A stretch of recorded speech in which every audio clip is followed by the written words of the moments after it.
আজকে আমি খুব চটজলদি একটা রেসিপি করে দেখাচ্ছি। সবাই অবশ্য বাড়িতে জানো, কিন্তু আমি আমার মতো করে দেখাচ্ছি।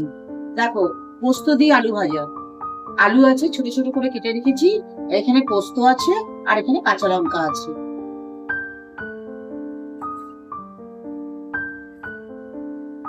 কড়াইতে তেল দিচ্ছি,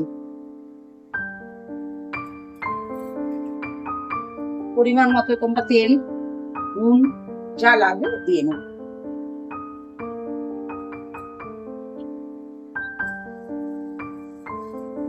কড়াইটা গরম হয়ে গেলে এবার আলুগুলো ছেড়ে দেবো।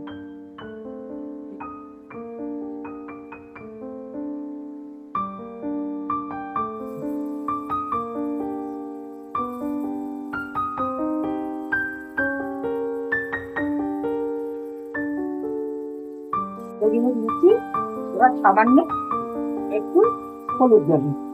নুনটা পরে দেবো, এখন নুনটা দিচ্ছি না। ভালো করে আলুটাকে ভেজে নিই।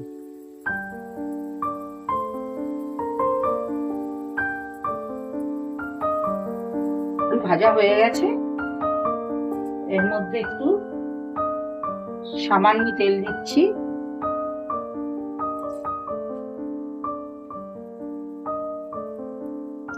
দিয়ে এই পোস্তটা দিয়ে দিচ্ছি।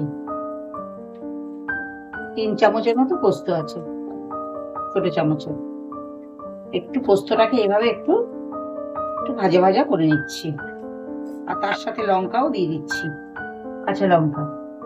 আর এবারে নুন দিচ্ছি, পরিমাণ মতো নুন দিচ্ছি। পোস্তটা এইভাবে একটু তেলের সাথে একটু এরকম ভাবে ভেজে নিতে হবে। এবারে ভালো করে আবার ভেজে নিচ্ছি।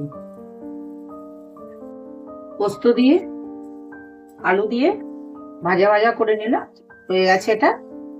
একটু 2-4টে লাস্টে একটু চিনির দানা দিয়ে দিও, তাহলে খেতে আরো ভালো লাগবে।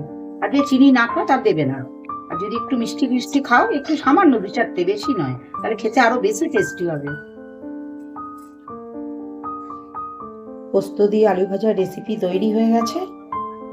তোমরা বানিয়ে খেও, খুব ভালো লাগবে খেতে।